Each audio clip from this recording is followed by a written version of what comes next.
할렐루야. 예, 지난 한 주간도 평안하셨습니까? 오늘 이 아침에도 우리 주 예수 그리스도의 은혜와 평강이 저와 여러분들의 삶 가운데 가득하시기를 주의 이름으로 축복합니다. 우리 배들목 찬양대 찬양 너무 감사하고요. 그 찬양과 같이 우리가 그런 고백으로 서로 인사 나눴으면 좋겠습니다. 주님 따라가십시다. 서로 인사 나누시겠습니다. 벌써 3월 15일, 3월의 중순입니다.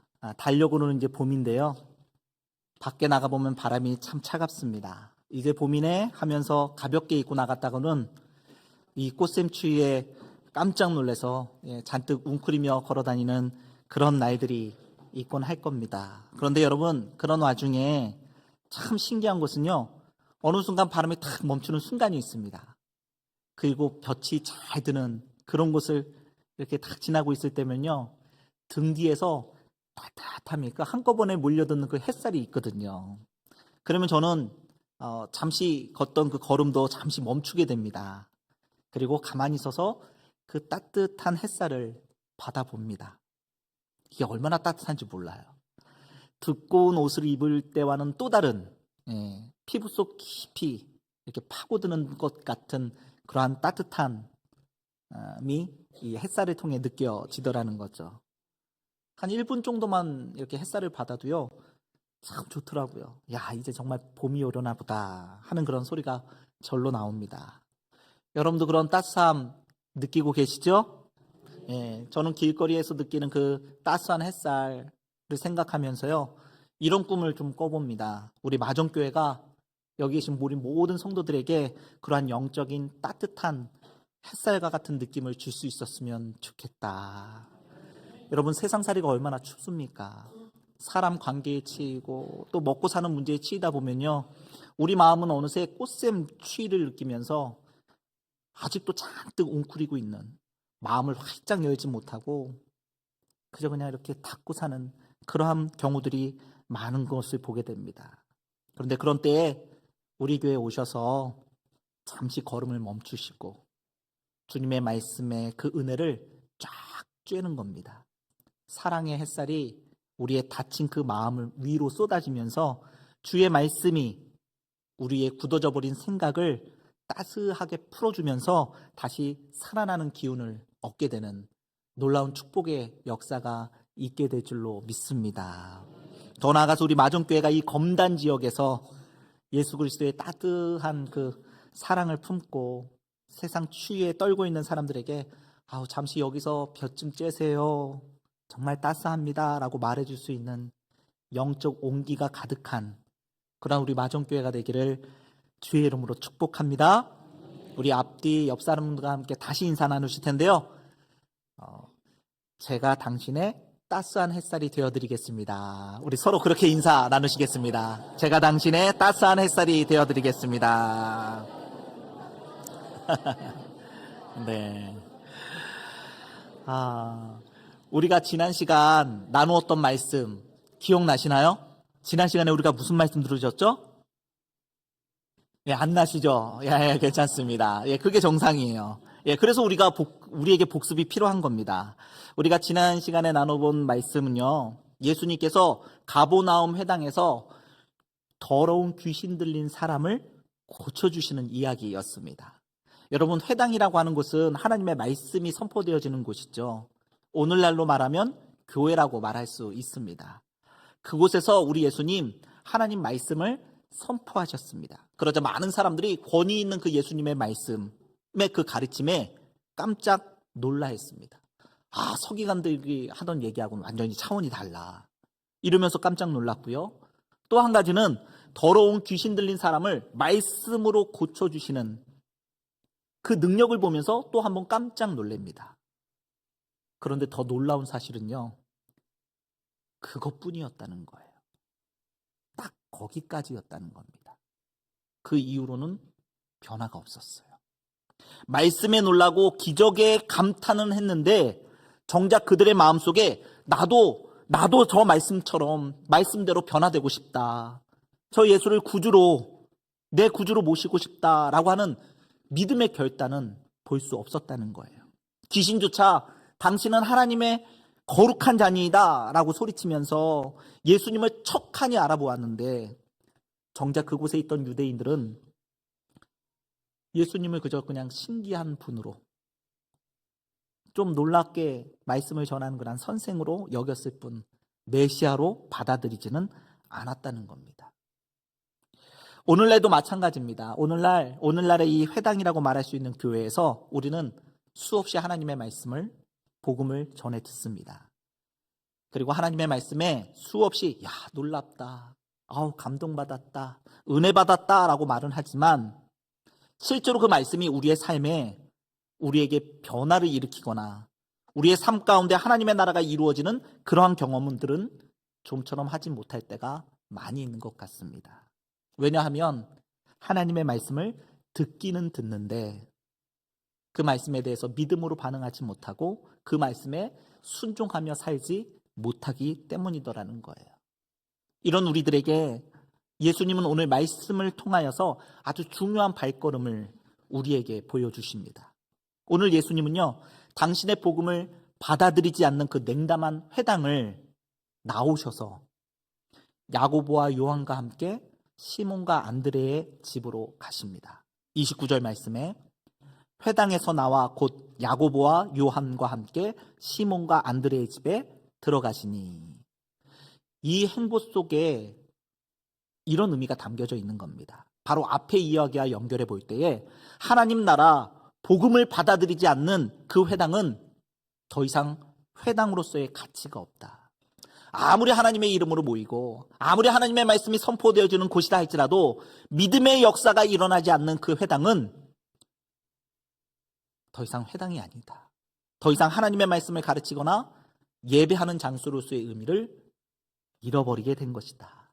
여러분, 회당이 회당으로서 그 기능을 제대로 감당할 수 없는 것을 보면서 예수님은 더 이상 그 자리에 머물러 계시지 아니하시고 그 자리를 옮기셨습니다.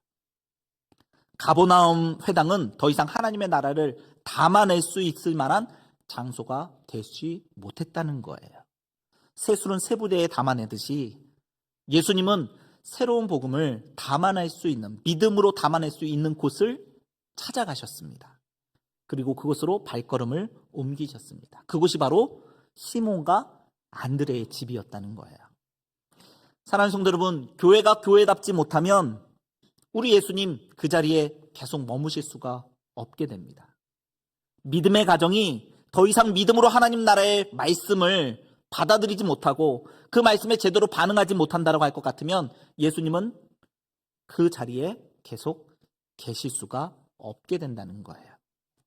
여러분, 요한계시록에 보면 주님이 7교회를 향하여 많은 경고의 메시지를 보내십니다. 그 가운데 특별히 첫사랑을 잃어버렸던 그 에베소 교회에 주님이 말씀하시기를 내 촛대를 그 자리에서 옮기리다, 이렇게 경고하십니다.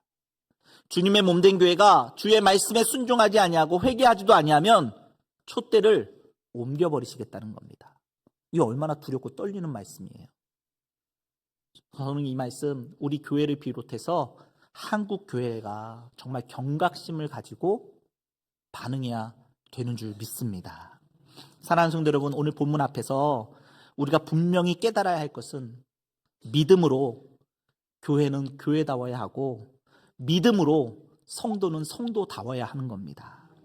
분명한 믿음의 반응이 있어야 주님이 머무실 수 있는 교회, 주님이 칭찬하실 수 있는 그러한 성도들이 될 수 있는 줄로 믿습니다.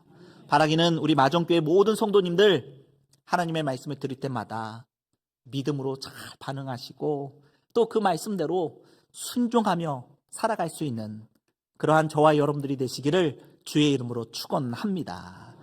예수님께서 시몬과 안드레의 집에 들어가셨을 때 그곳에 시몬의 장모가 누워 있었습니다.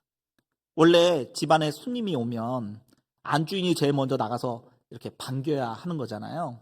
그런데 아파서 꼼짝을 하지 못하고 있었다는 겁니다. 오늘 이 시몬의 장모가 누워있는 원인이 무엇이었을까요?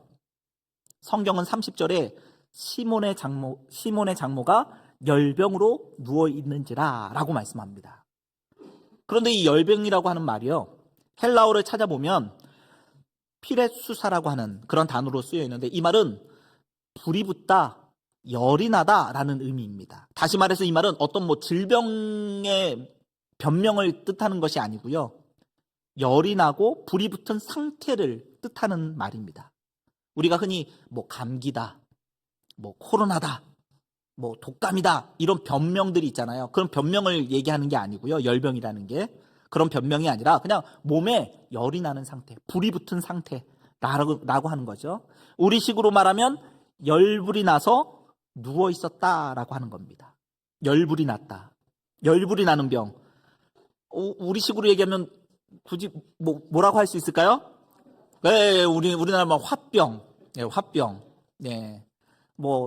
의학적으로는 쓰지 않지만 화병이 나서 누워 있었다. 이렇게 풀어서 해석할 수도 있다는 겁니다. 여기 신학자들의 흥미로운 해석이 하나 있는데요.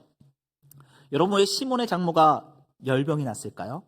왜 화병이 났느냐? 그것에 대해서 신학자들이 이렇게 상황적으로 보면 자신의 사위가 누구죠? 시몬이잖아요. 시몬 베드로. 베드로가 어느 날 갑자기 예수라는 사람을 만나더니 자신의 생업과 가족들을 다 팽개쳐버리고 그 사람을 쫓아가 버린 거예요. 멀쩡하게 잘 살고 있던 내 딸의 가정이 하루아침에 파탄이 나버린 거죠. 이제 내 딸이 어떻게 생계를 유지해야 하며 또 어떻게 가정을 꾸려가야 할지 그런 모르는 상황이 되어버린 거란 말이죠. 이 소식을 들은 장모님의 그 속이 어떻겠습니까? 열불이 나는 거예요. 하이 내 팔자야. 저 사위 녀석이 어떻게 저렇게 하면서 화병으로 들어누워 버렸다는 거죠. 여러분 일리 있는 추측이죠. 이해가 되시죠? 네. 여러분 우리네 인생도요. 살다 보면 이렇게 열불이 나서 누워있을 때가 종종 있습니다. 꼭 내 속을 썩이는 사위보다는 남편이겠죠. 예, 혹은 아내겠죠. 예, 자녀들은 또 어떤가요? 여러분 꼭 가족뿐만이 아니라 여러분 우리의 삶 가운데 열불이 날 때가 얼마나 많습니까? 꼭 화병이 아니더라도 이건 여러 가지 이유로 누워서 아무것도 하기 싫을 때가 종종 있더라는 겁니다. 실제로 무기력감에 빠져들 때가 종종 있지 않습니까? 어떤 질병 때문에, 가족 문제 때문에, 돈 때문에, 아니면 직장이나 사업 문제 때문에, 혹은 이유 때문에, 때로는 신앙의 문제 때문에 시리에 빠져서 그냥 다 귀찮고 만사 다 귀찮고 그냥 눕고만 싶을 때가 있더라는 거예요. 특히 우리 한국 사람들은요. 성격이 불같잖아요. 속 터지는 일이 겪으면 만사 제쳐놓고 입을 뒤집어 쓰고 눕는 게 주특기였습니다. 맞습니까? 맞습니까? 네, 맞습니다. 예. 여러분도 그런 경우 많으신가 봐요. 네. 요즘에 젊은이들은 입을 킥한다고 그러죠. 속상한 일 있으면 그냥 입을 뒤집어 쓰고 거기서 발짓을 하는 거예요. 킥을 날리는 거예요. 네. 속상하다고. 내가 왜 그랬을까? 이러면서. 근데 옛날 분들은요, 그렇게 하지 않았거든요. 요즘의 드라마에는 그런 거 잘 안 나오는데, 옛날 드라마를 보면요, 꼭 그런 어머니가 등장을 합니다. 어머니가 마음에 안 드는 속상한 일이 생겼어요. 그러면 꼭 머리에다가 하얀 띠를 딱 둘러요. 마치 시위하듯이. 머리에 딱 띠를 둘고 이불을 깔고 눕습니다. 그리고 이불을 이 목 위에까지 딱 덮고요. 한 손을 딱 머리 위에 딱 얹습니다. 이러고 아이고 말이야. 아이고 죽겠다. 이런 앓는 소리를 내요. 네, 그러면서 아무것도 먹지 않습니다. 아파 보여요. 힘도 없어 보입니다. 그런데 가족이 와가지고 당신 왜 그러냐고 엄마 왜 그래 그러면서 이런 소리 그렇게 하다 보면 달리려고 하다 보면 어느 이야기가 탁 나오는 순간 결정적인 순간에 그 힘도 없어 보이던 그분이 펄럭 하고 소리를 질러요. 그리고 자기가 할 말을 다다다다다닥 하고 도로 눕죠. 여러분 그런 드라마 장면 많이 보셨죠? 예, 생각나시죠? 저도 저희 어머님 살아계 생전에 그 모습 몇 번 봤거든요. 저희 어머님도 옛날 분이셔가지고 간혹 이제 속상한 일이 생기게 되면 띠는 두르지 않으셨지만 종종 그렇게 누워서 앓고는 하셨습니다. 그러면 이제 온 집안이 긴장 상태가 되는 거예요. 들어오는 누나들이 서로 이야기하는 거야. 야 엄마 왜 그러시니? 엄마 왜 그런 거야? 야 너 또 뭔 잘못했어? 아니야 언니 나 그런 거 안 했어. 언니 때문에 그런 거 아니야? 그러면서 서로 누나들끼리 얘기를 해요. 그러면서 그 이유를 막 찾아내려고 하는데 어머니는 말씀은 없으시고 그래도 또 드시지도 않으니까 어쨌든 누나들이 이제 어머니 뭐 하나 드실 거라도 말은 한다고 이렇게 음식을 합니다. 보통 이제 죽을 하는 거죠. 그래서 딱 해가지고 엄마 조심스럽게 이제 앞에다 딱 놓고 엄마 이거라도 좀 드시고 기운 좀 차리세요. 그러면서 딱 놔요. 어머니 드실까 안 드실까요? 안 드세요, 안 드세요. 한참을 그렇게 앓고 계십니다. 시간이 막 하루 막 이틀 지날 때도 있는데 그렇게 시간이 쭉 어느 정도 흘리고 나면 마음이 진정이 되면 이제 자신의 그 열불을 잘 다스리기 시작하시면서 그때서야 음식을 드시기 시작합니다. 그리고 문제를 수습하기 위해서 이제 동분서주 하시더라는 거죠. 이렇듯 마음의 병으로 누워있는 사람은요, 식음을 전폐하고 사람도 만나지 않고요, 그냥 이불을 뒤집어 쓰고 자신의 속에서 나오는 그 열불을 다스리기 위해서 애를 씁니다. 사실 이불을 뒤집어 쓰고 있는 동안에는요, 그 사람은 살아있지만 살아있는 사람이라고 말할 수가 없습니다. 왜요? 아무것도 하지 않기 때문에 그래요. 아무것도 하지 않아요.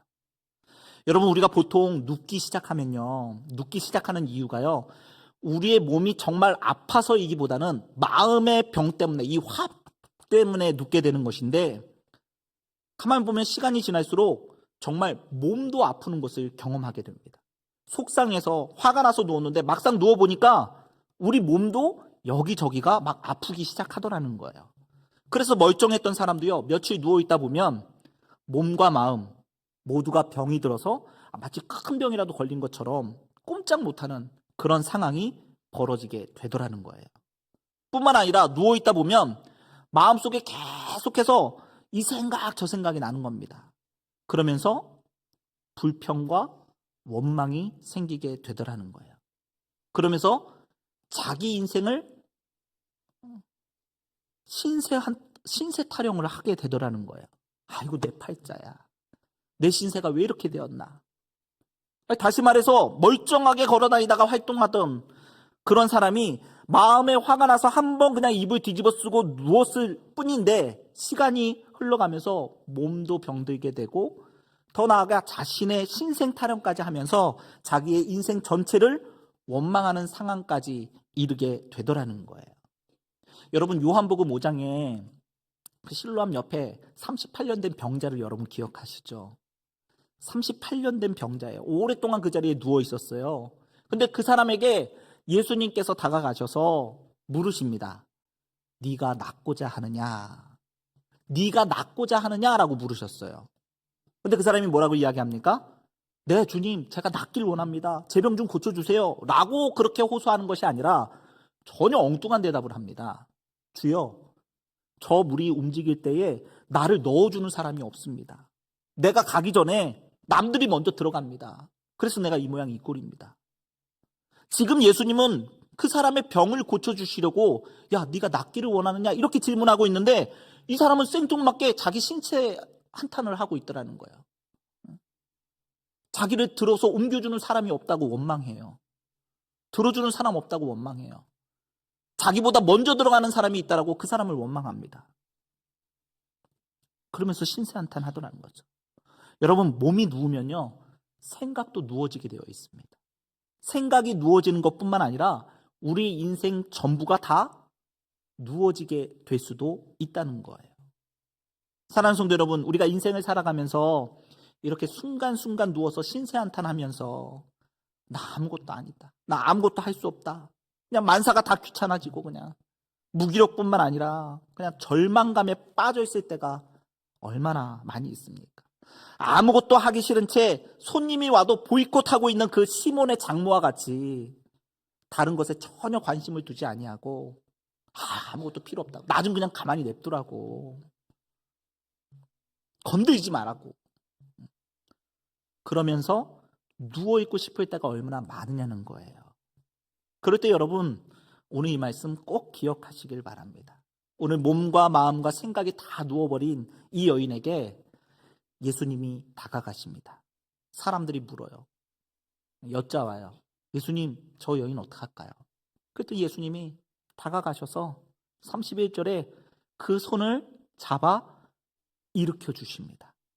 예수님이 손을 잡아 일으켜 주셨을 뿐인데 그 장모가 일어나자 거짓말처럼 그 모든 열병이 떠나가게 되었다. 성경은 우리에게 그렇게 말해주고 있습니다. 손을 잡아 일으켜 세워주심으로 그 마음의 병을 고쳐주시고 그 연약한 몸을 회복시켜 주셨다는 것이죠. 사랑하는 성도 여러분, 오늘날에도 주님께서는 우리를 찾아오셔서 우리의 손을 잡아 일으켜 세워주시는 줄로 믿습니다. 갖가지 이유로 몸과 마음과 생각이 누워버린 그런 우리들에게, 눕고자 하는 그러한 우리들을 주님이 친히 찾아오셔서 손잡아 일으켜 세워주시며 우리의 마음의 병과 또 우리의 몸의 연약한 몸을 회복시켜 주시는 줄로 믿습니다. 이 사실을 믿고 주님을 바라볼 수 있는 저와 여러분들이 되시기를 주의 이름으로 축원합니다.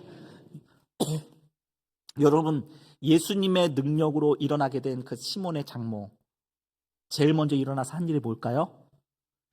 즉시 예수님을 비롯한 손님들의 수종을 들기 시작합니다. 예수님을 위한 섬김을 시작했다는 거예요. 예수님을 섬긴다라고 하는 것, 또 예수님의 제자들, 그들과 함께 했던 복음을 증거하던 사람들을 섬긴다라고 하는 것, 곧 하나님 나라를 위해 섬기는 모습 아닙니까?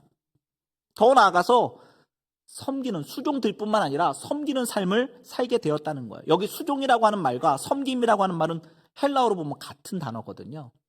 그냥 번역할 때 수종 들었다고 이야기하는 것이고 또 어느 부분에서 섬겼다고 이야기하는 겁니다. 같은 단어예요. 그러니까 이 여인은 예수님을 수종들 뿐만 아니라 하나님 나라를 위해 섬기는 삶을 시작했다는 겁니다. 여러분, 이 시몬의 장모가 원래 어떤 사람이었습니까? 자신의 문제 때문에 속병이 나서, 화병이 나서 누워 있었던 그런 사람이었습니다. 무엇 때문에 그가 그렇게 화병이 났을까요? 내 가족, 내 자녀들이 행복하게 살아야 하는데 딸의 가정에 행복하지 못한 문제가 생기니까 이 여인의 마음에 화병이 생긴 겁니다.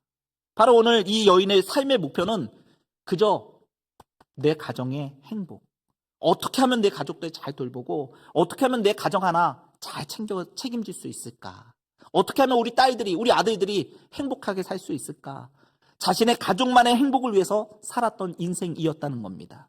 그런데 정작 자기가 그렇게 꿈꾸었던 행복은 찾아오지 아니하고 자기가 그토록 집착했던 그 가족과 자식 때문에 그녀는 오히려 드러눕는 그런 상황이 되어버리고 말았다는 거죠. 사랑하는 성도 여러분, 저와 여러분도 그토록 소망하고 집착했던 것들 때문에 우리가 누워서 절망하는 것 아니겠습니까? 내가 그토록 소원했던 것이 이루어지지 않으니까 속병이 나고 화병이 나서 드러눕게 되는 것 아닙니까? 내가 그토록 사랑했던 그 사람 때문에, 사랑했던 그 자녀 때문에, 내가 그토록 사랑했던 내 남편 때문에 드러눕게 되는 일이 얼마나 많이 일어나고 있습니까? 내가 그토록 성공하기를 원하고 이 땅 가운데서 내 인생의 아름다운 흔적을 남기고 싶고 내 이름을 좀 남겨야 되겠다 하기 위해서 내 모든 것 걸고 그렇게 살아왔는데 그게 잘 안 돼서 그것 때문에 내 인생이 드러눕게 되는 경우들이 얼마나 많습니까? 여러분 잘 보세요. 오늘 예수님은요, 이 여인을 일어나게 하셨을 뿐만 아니라 그 여인의 인생의 목적 자체를 바꾸어 주셨습니다. 이 여인은요, 이제 더 이상 자신의 가족의 행복, 자기 개인의 행복이 우선순위가 아니었어요. 일어나자마자 예수님을 섬기며 하나님 나라의 섬김을 위해 수종들기 시작했다는 거예요. 인생의 목표가 바뀌었다는 거예요. 그 결과가 무엇입니까? 오늘 말씀해 보니까, 오늘 본문 말씀은 아닌데 33절에 보니까요, 온 동네가 그 문 앞에 모였더라 라고 말씀하고 있습니다. 무슨 이야기냐면 이 시몬의 장모가 고침을 받았다라고 하는 소식을 들리니까 그 동네 소문이 쫙 나가지고 그 동네의 환자들이며 또 그 동네에 은혜를 사모했던 많은 사람들이 다 시몬의 집 앞으로 모이게 되었다는 거예요. 몰려들었다는 거예요. 여기 33절에 모였다라고 하는 말은요, 회당이라고 하는 말과 동일한 어원을 가지고 있습니다. 회당도 모이는 곳이잖아요. 시몬의 집이 이제 온 동네 사람들이 모이는 회당과도 같은 그러한 곳이 되었다는 겁니다. 그곳에서 예수님이 분명히 말씀도 전하시고 또 복음을 전하시고 병자들을 고치시고 믿음의 역사들이 그곳에서 막 나타나게 되었다라고 하는 것이죠. 한 여인의 인생의 문제 때문에, 자신의 행복 때문에 괴로워하며 입을 뒤집어 쓰고 있었던 그 한 여인이 고침받고 변화되어짐으로 말미암아 그 자리가 또 다른 회당, 그러니까 교회가 되어지고, 그 자리가 하나님 나라를 선포하는 곳으로, 복음이 선포되어지는 곳으로, 또 믿음의 능력들이 나타나는 그런 장소가 되게 되었다는 겁니다. 사랑하는 성도 여러분, 내 문제 때문에 누워 있었던 나를 손잡아 일으켜 주시고 하나님 나라를 위하여 섬기는 자로 우리의 인생을 바꾸어 주시는 것, 전 그것이 복음의 역사인 줄로 믿습니다. 복음은요, 누워 있었던 한 사람의 삶을 다시 일으켜 세우는 능력이 있습니다. 하나님의 말씀은요, 어떠한 이유로 누워 있든지 간에 누워 있던 그 삶을 뒤흔들어서 다시금 일어서게 만드는 그러한 능력이 있는 줄로 믿습니다. 하나님은 말씀하십니다. 야, 네가 왜 누워 있느냐? 하나님의 창조하신 인생은 누워 있는 인생이 아니다. 죽어 있는 인생이 아니에요. 못한다고 절망 가운데 빠져서 신세한탄이나 하고 있는 그런 인생이 아니라는 거예요. 하나님은 우리를 일으켜 세우시면서 너희가 이 땅에서 살아야 할 인생은 너 자신의 행복뿐만이 아니라, 너의 가족의 행복뿐만이 아니라, 너의 가정 안에서 하나님 나라를 이루면서 많은 사람들이 너의 가정으로 몰려들고, 네가 하는 그 모든 일들을 통하여서 주변의 많은 사람들과 함께 하나님의 나라를 맛보아 알게 하는, 하나님 나라를 이루어가는 그러한 일들을 감당하는 일꾼이 되어야 하는 것이다. 하나님이 오늘 본문을 통해서 우리에게 그렇게 말씀하여 주시는 줄로 믿습니다. 우리의 삶의 목적이 바뀌어지는 귀한 역사가 있게 되기를 간절히 소망합니다. 우리의 삶의 자리가 많은 어렵고 힘든 사람들이 주의 은혜를 느끼며 경험하는 그러한 은혜의 통로의 자리가 되어지는 복된 역사가 있게 되시기를 주의 이름으로 축원합니다. 여러분, 미국의 어떤 병원에 있었던 실화입니다. 한 여인이 극심한 우울증과 마비 증세로 수개월 동안 병원 침대에 누워 있는 겁니다. 몸도 몸이지만 마음이 완전히 무너져서 누구와도 대화를 하지 않고 그저 천장만 바라보면서 죽을 날을 기다리고 있는 겁니다. 말 그대로 인생의 이불을 뒤집어 쓰고 신세 타령 속에 그냥 갇혀버린 그런 상태였다는 거죠. 많은 의사들이 다녀갔지만 허사였습니다. 그런데 어느 날 한 나이 지긋한 그러한 간호사가 그녀의 방에 들어왔습니다. 그 간호사는 뭐 차트를 보거나 뭐 이런 약을 드셔보세요, 약을 권하는 것 대신에 아무 말 없이 그냥 침대 곁에 앉아서 그 여인의 손을, 그 마른 손을 꼭 잡아주었습니다. 그리고 묵묵히 그 온기를 전하면서 한 30분 정도 이렇게 꼭 손만 잡다가 나가는 겁니다. 그 다음날도 계속해서 간호사가 와서 다른 것 안 하고 그냥 그 환자의 손을 꼭 30분 동안 잡아주다가 나가는 겁니다. 그러던 어느 날 한 번도 표정이 없던 그 환자의 눈에서 눈물이 주르륵 흘러내리면서 그 여인이 떨리는 목소리로 이렇게 이야기합니다. 선생님의 손이 너무나 따뜻해서요. 너무나 따뜻해서 눈물이 납니다. 제가 다시 일어나길 원합니다. 여러분, 이 여인을 일으키도록 그 의지를 갖게 한 것은 화려한 의술이 아니었습니다.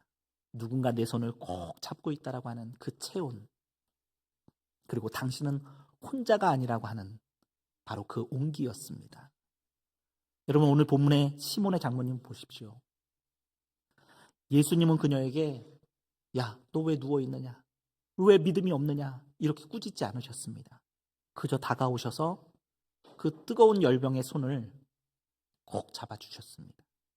그리고 그 손길을 통해 예수님의 체온이, 예수님의 생명이 그녀에게로 흘러 들어간 줄 믿습니다.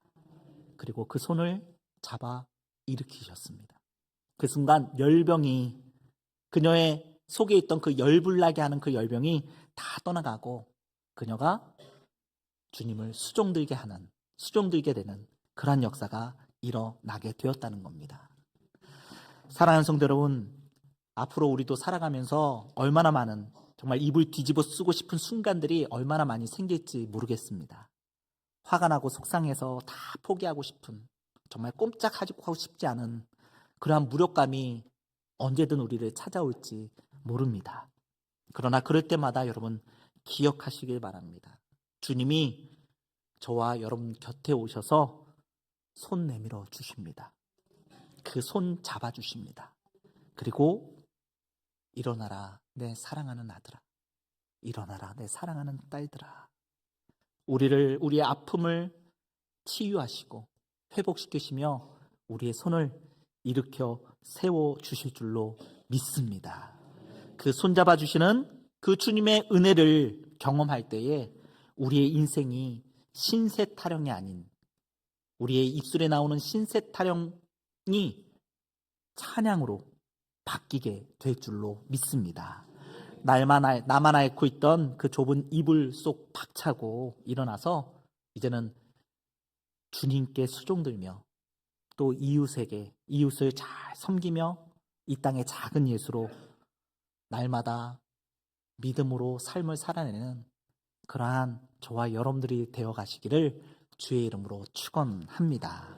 기도하겠습니다. 사랑과 은혜가 충만하신 하나님, 내 몸과 마음조차 무기력의 이불 속에서 숨어버릴 때에도 주님 우리 곁을 찾아오셔서 따스한 손 내밀어 주실 줄로 믿습니다. 우리가 겪는 그 모든 열불들, 화병나는 그러한 사정들을 주님께서 이미 다 알고 계시는 줄 믿습니다. 주님 간절히 구하오니 오늘 이 시간 주님의 강한 손으로 우리 성도들의 손을 붙잡아 주시옵소서. 누워있던 생각들이 일어나게 하시고 무너졌던 마음들이 다시금 생기를 얻어 일어서는 귀한 역사가 있게 더하여 주시옵소서. 이제는 나만의 행복이 아니라 내 가족의 안위뿐만이 아니라 주님을 기쁘게 수종들며 이웃에게 따스한 영적 햇살의 사명을 감당하는 우리 모든 마전의 가족들이 다 될 수 있도록 주님 축복하여 주시옵소서. 예수 그리스도의 이름으로 기도드리옵나이다. 아멘.